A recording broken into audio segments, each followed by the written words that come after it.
We love riding our machines. Unfortunately, at some point we have to stop and do some maintenance to keep them rolling. That's what this YouTube video is. It's complete maintenance for a Honda Pioneer 1000.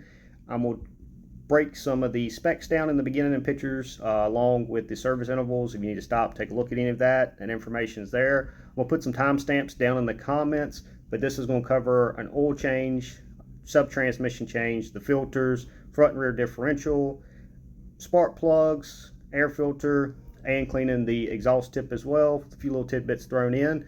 But if you have any questions or anything, feel free to drop them in the comments. This isn't the funnest video. It's maintenance, is what it is. And I'm trying to do this to where if you're a little intimidated by maintenance or something, this one should be slow enough and kind of break everything down so you can actually see the process being done firsthand. First thing we're going to do is pop the bed and then start removing these little clips right here. I'm just going to get the cover exposed. A lot of times I'll just go ahead and throw that door open, just get a little easier to get in and out here. And on these, usually taking push in. That first one's already ready to come out because the pin itself had popped back.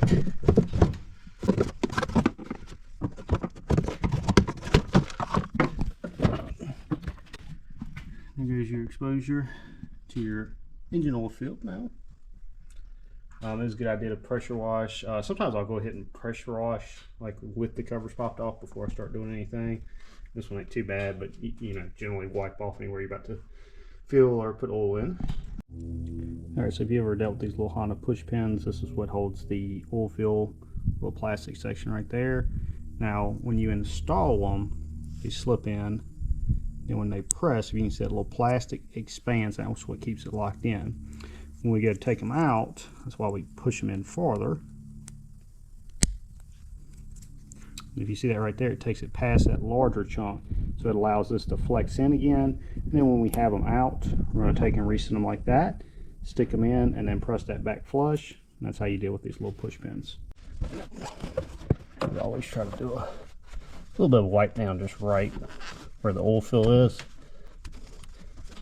This is where you fill the oil, not check the oil.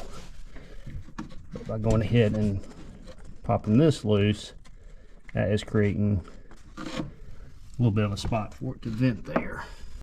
Alright, so when you get underneath, there is two drain ports for the engine DCT transmission. One's going to be right here. That's going to be a 12. Another one's going to be right here on the side. That's going to be another 12. And then the subtrans, which is separate, is going to be a 17 millimeter up here. If you're just doing an engine oil change, you do not need to do that. I'm doing a full service on everything.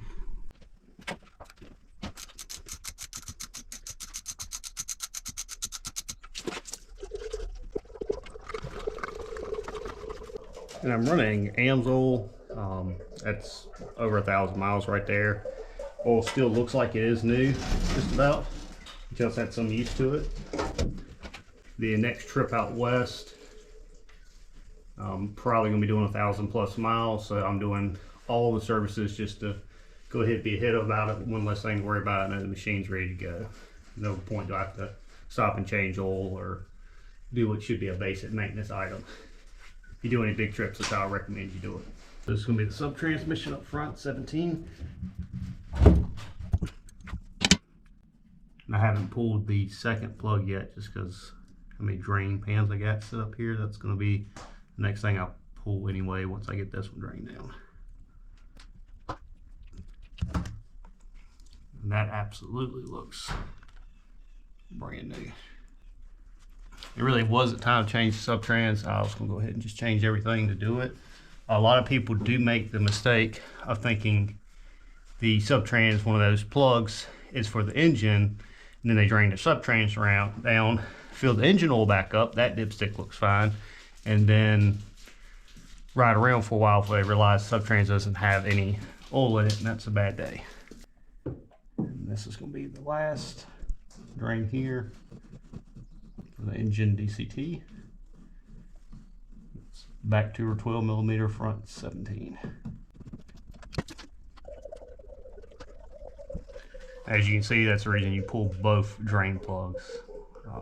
They're all connected together, but the drainage port, and then also when you pull the filters, having both plugs gets everything out,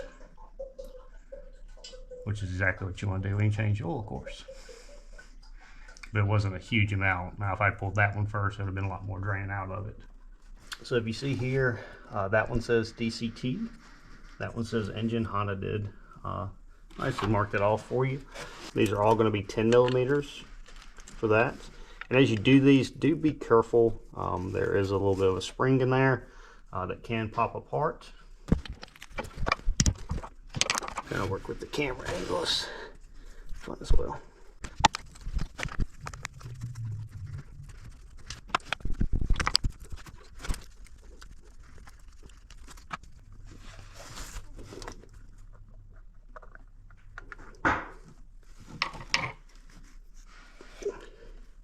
The reason I kind of held a little tension like I did and slowly pull it is if you see that little spring right there, that little thing can take off in flight.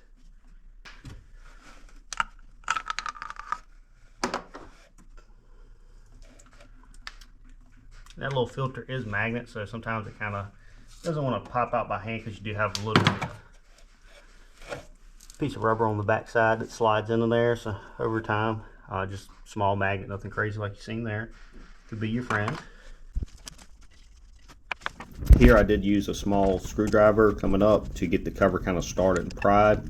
Again, be very diligent. Don't go just crazy cranking on it or being very forceful. It's an aluminum cover, you can break it. And the same thing, that's why I was being really slow with the cover. That has a little spring that's pretty easy to potentially lose there. Got a little hole in the GoPro, be alright. There they are, both training. Now when you install these, there's a little rubber piece that's going to go to the inside. Also, if you look on the facing of the filter itself, it says this outside spring towards filter cover. If you ever have any doubts about that, you should be able to figure it out. Do not put that in backwards, not a good time. Now Honda does recommend new O-rings on the housing and new seal washers. Now I've had plenty of buddies that you got to do a last minute ride or something. They come to the house with just the stuff to do that, but not the seals, and we have got by with that plenty of times. And you kind of see how I did that. Springs are in there, just push it, and then hand start your bolts and work them in. Now for the reverse process here, I do recommend kind of hand tighten them and tighten them a little bit back and forth. You wouldn't want to just go crank down to one side and it get really uneven and break the aluminum on the housing here. I mean, you can't hold, like right now I'm just holding the whole housing semi-flush, running in kind of close, but you wouldn't want to have the housing sitting out like a 45-degree angle like that and then just run one side in, of course. The camera's making all this a lot more fun to get my hand exactly where I want it to be. Now tightening these, you do want them decently snug. Of course you don't want them to back out.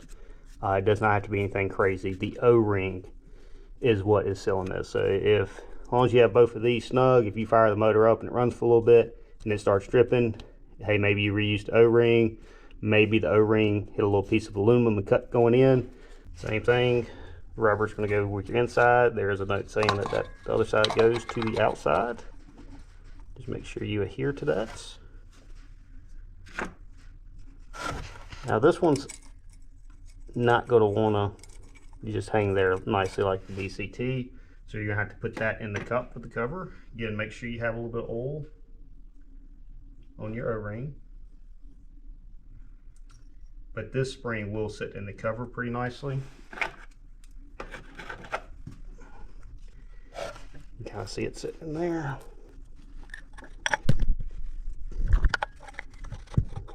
It's fun trying to hold a GoPro and catch it from falling at the same time.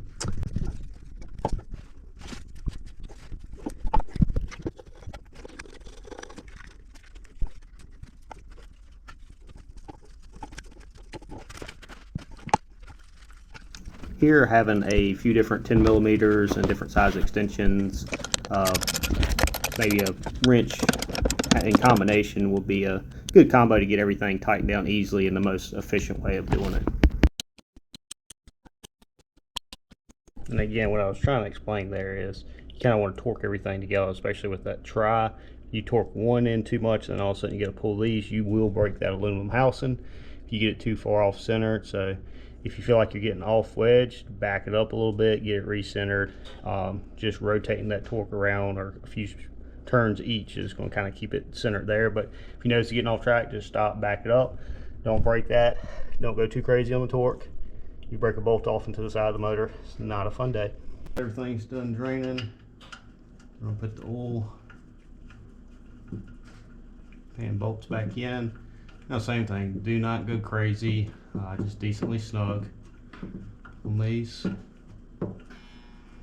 See if I can't find a Honda rated torque spec again.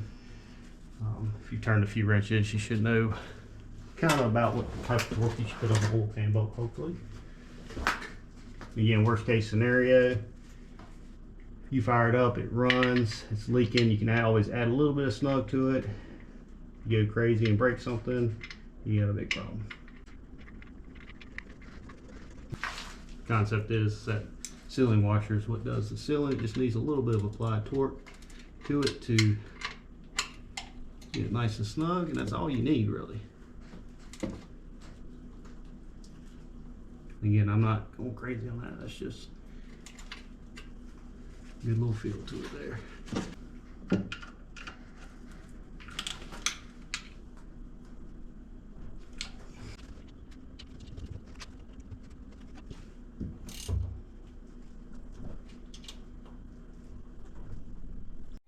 Alright, so this is kind of straight from the horse's mouth. The recommended sub-transmission oil is the same as the engine oil.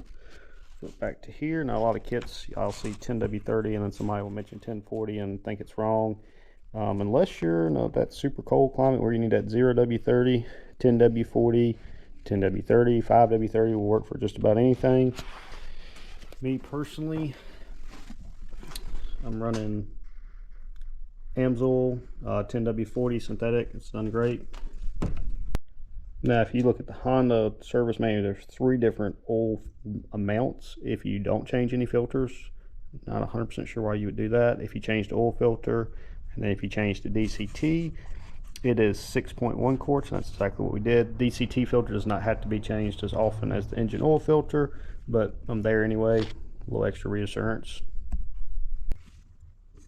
Also, something else to keep in mind too, the funnel that goes into the engine fill port is a little bit smaller than your average engine oil fill spot.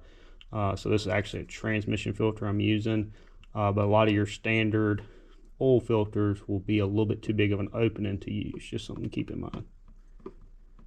Now, like a lot of Honda Power Sports, you can't check the oil cold. Once you fill this up, you need to start it, let it idle for 3 to 5 minutes. If it's colder than 50 degrees Fahrenheit, you need to let it idle for an extra 5 minutes, 10 minutes total. After that, either of those scenarios, cut the machine off 2 to 3 minutes before you check it. And when you check it, you're going to pull it and just stick it back in, not screw it in. So as soon as you get in behind the driver's side, lift your bed, that little rubber flat, that is going to be your check point, not your fill point. And fairly simple. Pop it out and wipe it off. And then you're just going to stick it back in and then check your levels, top off by the fill point if need be, but pretty simple from there. To get to your sub-transmission fill, you're going to pull the seat. Already had the pins popped off. Well, I did go ahead and pull this and pressure wash to help clean some here, to make everything nice and easy to get to. You can see the plug fill right there. If you grab a rag, wipe it off real quick. This spot is pretty clean because I did pressure wash it. Now this one's going to be the dipstick and the checker, which varies from the engine having two separate ones there. And on your model or your year, you're going to have little plastic push pins that's holding either the rubber down or the plastic. Now you can just take a flathead screwdriver and pry in there, needle nose pliers, stuff like that. If you mess around enough with power sports, these little pliers are a little nifty as far as quickly pulling them. They don't damage the push pin, stuff like that. Not necessarily, but if you play with these enough, this is kind of one of those time-saving items. All right, so 1.27 U.S. quarts or 1.2 liters. We're going to put in the sub-transmission, and the transmission funnel that I have here actually makes this a lot easier to do here.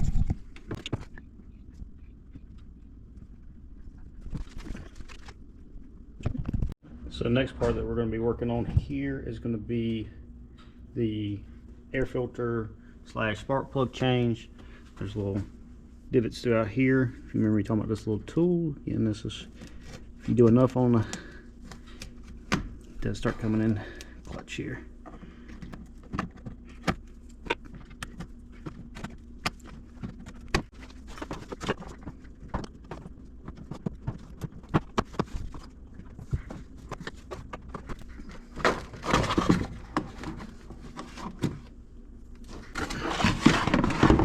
So you can see on this side there was one facing in, one on the side, and then a couple that you could easily see over here. A total of 4 push pins will come out.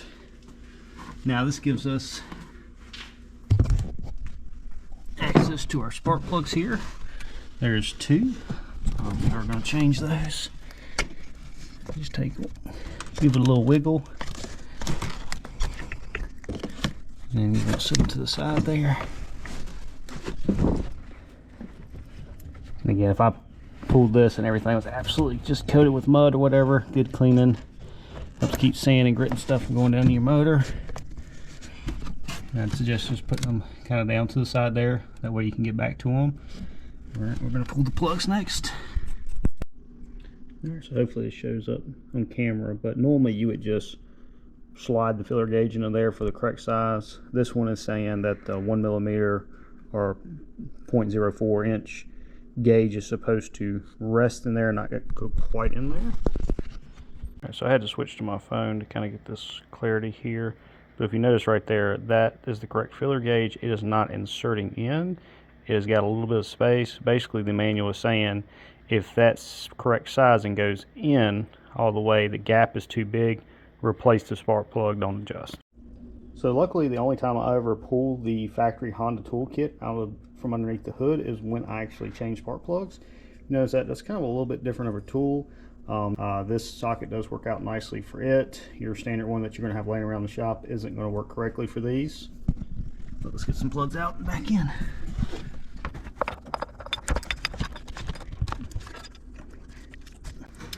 Once you get the tool in all the way, that's about how it's going to sit right there. That is a 10 millimeter that is sticking out that we're going to use to get the plug.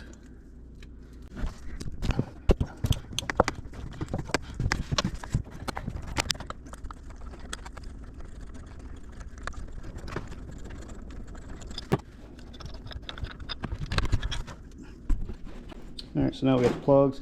Now keep in mind, as you're taking this out, that is a decent amount of threads down through there. So there's going to be quite a few turns compared to some of your shorter automotive applications to get one of these out. It's always a good idea to inspect the tip. Anything, this one doesn't look bad for the miles. It's got a decent amount of miles on it. Now if you had some weird colors or it looked fouled or something like that, that might be an indication you got something else going on you need to check. This looks perfectly fine. Now for the threads, I do put a little bit of anti-seize on them. That'll make them come out easier the next time.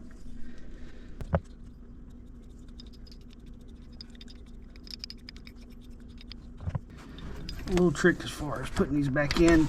Notice how you have to kind of get back in there at an angle, back up in here, before you drop it down into the head there. It shouldn't be a hard start. It is going. You should be turning it quite a few times by hand before you're ready to do the final tighten.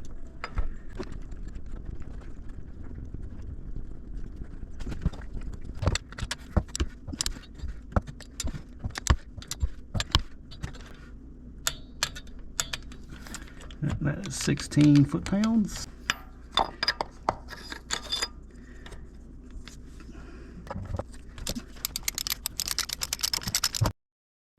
The back one's going to be the easier one to get to and kind of see what's going on here, but the process is the same front to back. Kind of the same thing. Plug's in good shape for the miles and everything.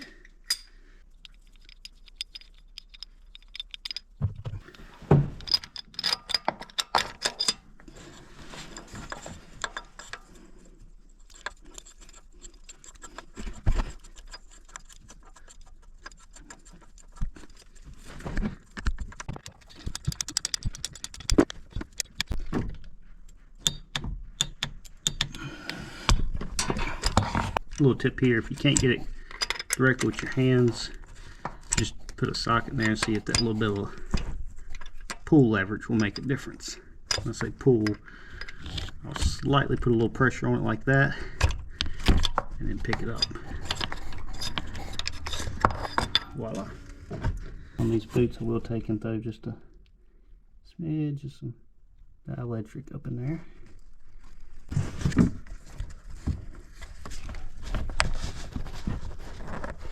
Slide it back in at the angle. Push it in. I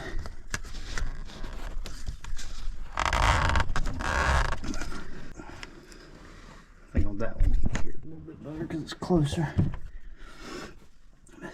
You always kind of want to make sure it goes in all the way. You should kind of feel a little bit of an engagement on that plug in that final sit process there. So another tip I'd give you, if you change your spark plugs and they're pretty decent shape and your machine's starting to get a few miles on it, not a bad idea if you got a spot in your glove box, something, just take and throw them up in there.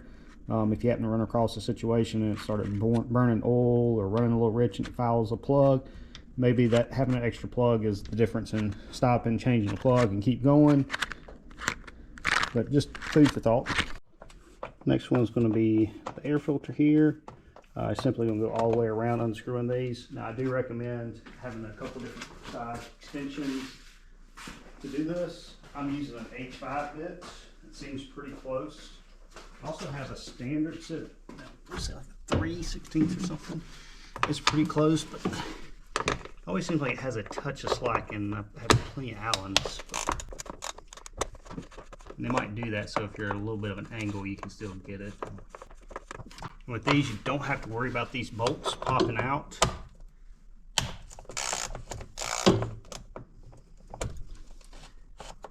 Because once you get them unscrewed, if you can kind of see the plastic there. I'll go close up here in just a second so you can see what I'm talking about.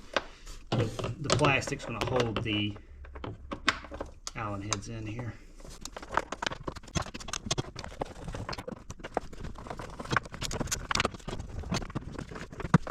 So before I lift it, you can see there's 1, 2, 3, 4, 5 up top, and then 1, 2, 3, 4, 5, total of 10.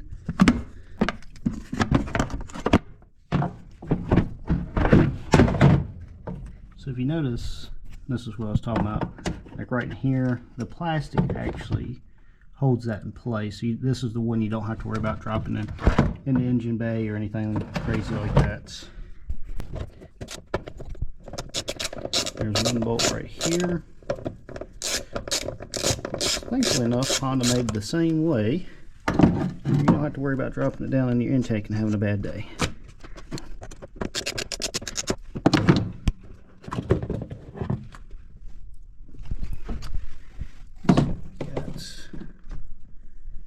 Not the absolute worst in the world, but wouldn't say it ain't gonna hurt to change it either. So we'll get the new filter next. And even if you're unsure, it don't take too long. Pop the air filter, see what you got. Did you go through a bunch of dirt, mud? Stuff might be getting sucked in from somewhere. I guess that's some vent case stuff right there. Or some of your oil pressure or something. But that, for some reason, always has a little bit of oil in it. So I take and squeeze it out there. I'm sure it's something just to do with the way the system runs. There's probably a little bit of oil that finds its way at higher RPM, something like that, instead of it getting sucked back. Now the easiest way I found to do this is you got a little pick, little flathead screwdriver, something like that. Go in there. Just once you get started, it'll just come on out. Now there's two O-rings. One is obviously going to be bigger than the other because one is going to be in the casing and then one's going to be in here. So you just hold them up. Your smaller one's going to be the one you work with.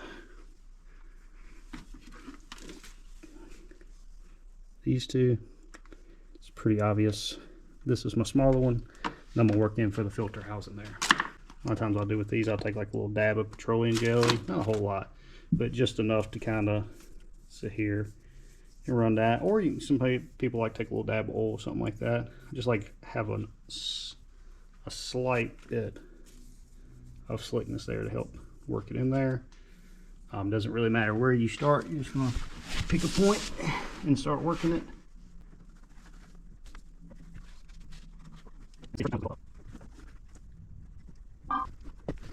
And it's like they give it to you a hair longer on purpose.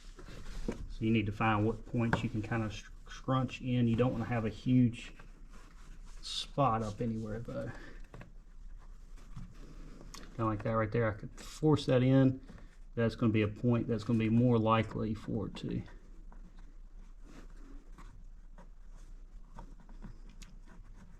I'm hoping that's making sense. Like I'm not wanting it to be forced together and pinched, but it should have a little extra material in the joint. It shouldn't be stretched thin.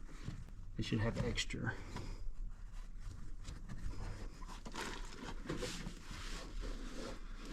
And if you see a point that stands up, I just take and kind of work that point either back or forth until everything's set up in the box kind of evenly there.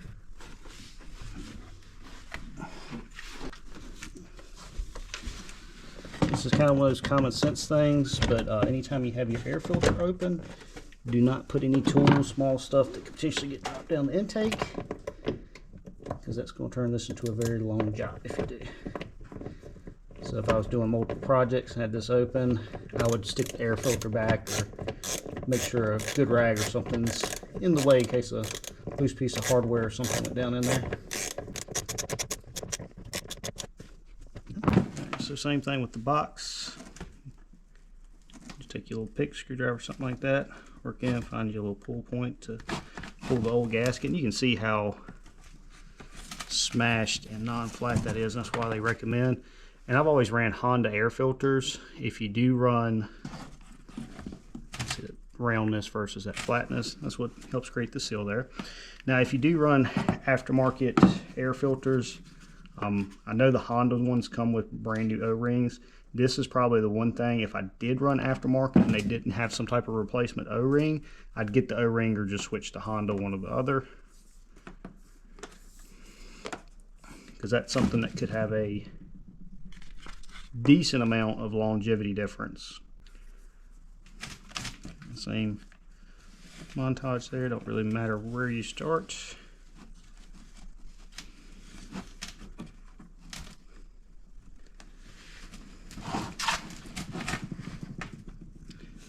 Yeah, normally it's one of those things you expect that, you know, it would be tight and almost hard to fit in. That's not the case. My experience is there's always been a little extra. This isn't the exception here.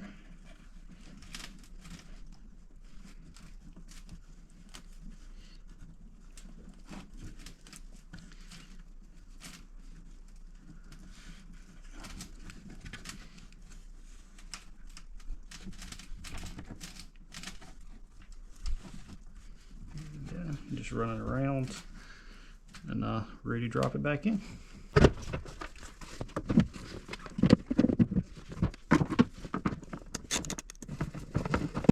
This I would kind of work on opposite, so like I go center.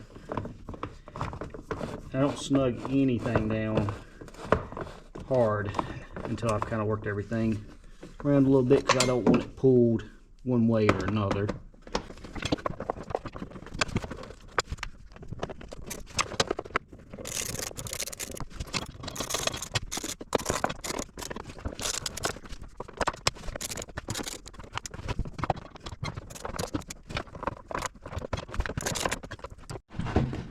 other one's not bad to check. I've already got it kind of preemptively. Not the end all be all, but that is technically your first line of defense there. So a little bit of dust or something like that, I wouldn't be scared to blow it out. Probably even wash it, probably wouldn't hurt anything. Now if I pulled it and it was absolutely caked with mud, yeah, that's but still something simple, easy to check. All right, so drain the rear diff. It's gonna be a little bolt right there. And I always like to take a little bit of the first, kind of rub it between my fingers, just see like, do I have any metal flakes, anything funky going on there, because that's going to kind of be your first indicator that maybe you have a ring and pinion or some bearings or something that's starting to eat itself there. That looks just like the first time I changed it, so happy about that. I'll get the other one draining. It's the same process for the front. Walk up here and let you see it.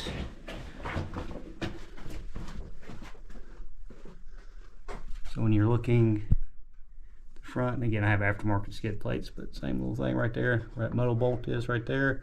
Gonna be your drain plug for the front, so I'm gonna drain the front and rear. We'll show you how to fill them pretty easy. All right, so you can see right there, that's the drain fuel plug. It's a 17 as well.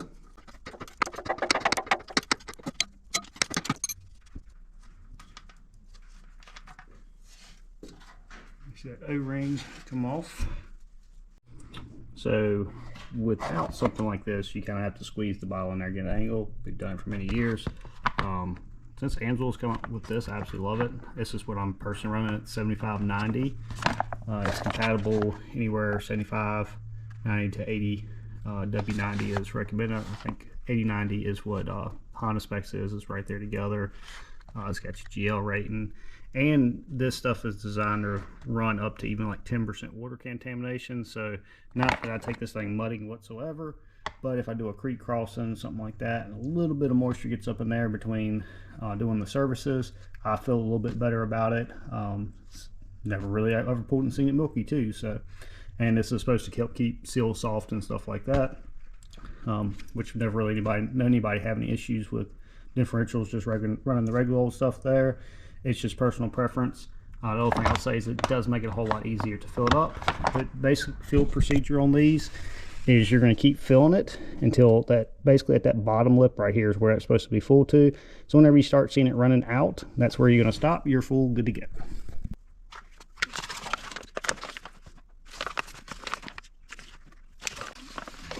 As you can see, it's a little bit extra poured out right there. Looking kind of close. Yes, that's what you're looking for, is where if you can take and dip your finger right in there, you're immediately feeling that clean oil right up to there. And I don't think the camera's picking it up, but literally at this angle with the light, you can see the oil level right up to there. And again, once it overflows, once it's filled right here to that point, that's where you're good. Throw your cap back on. And the same thing, you put your new seal here. Not that I haven't seen people reuse them and get by with them.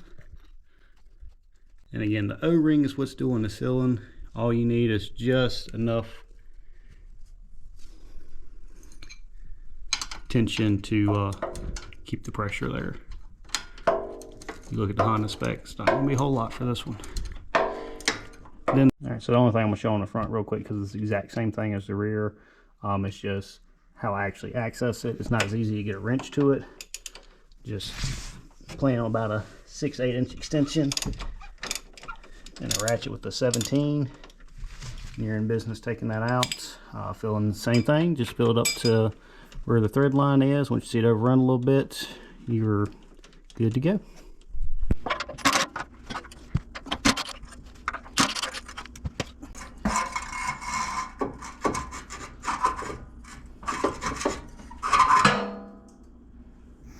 Now, if this gets too clogged up, it can hurt your fuel economy, performance. It's basically a restriction on the exhaust. A lot of places do require that you have either a catalytic converter or screen, or they may check for the screen. So this is a good one to clean out every now and again. Typically, I'll just take and hit it with some brake cleaner. scrape it with a brush and compressed air. And typically between those three, you can pretty much get it cleaned out as much as you need to. Installing is just reverse. The only suggestion I do make here, I'll use my impact to run them in close and get them close to being tight, but I always do the final hand tightening because the last thing I want to do is throw a little too much torque on it, snap a bolt off into the muffler. All right, so I have all of them pressed out. That little click and they're flush. That means they're got pressure and they're holding like they should.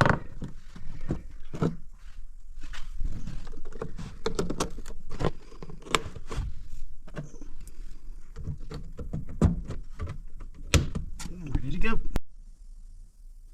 All right, so now we got all the maintenance done. We're gonna press and hold that, then turn the key on. See it flash a couple times. Now our maintenance is reset.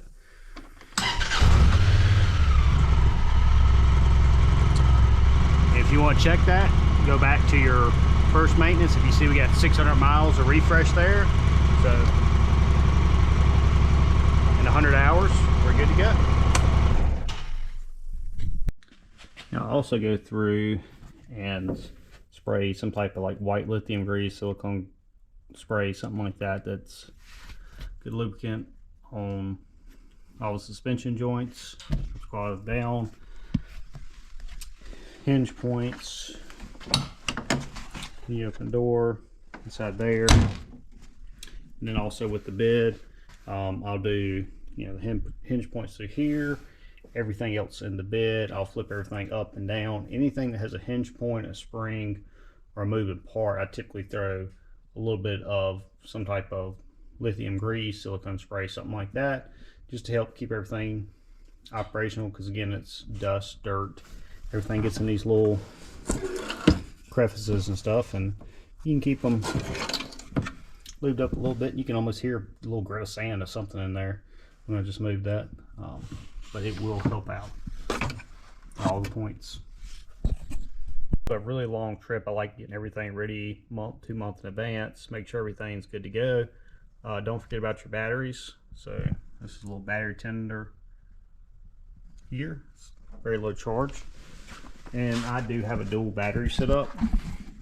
So it's set up to charge the lithium. Once the lithium gets full, you can see this turning blue.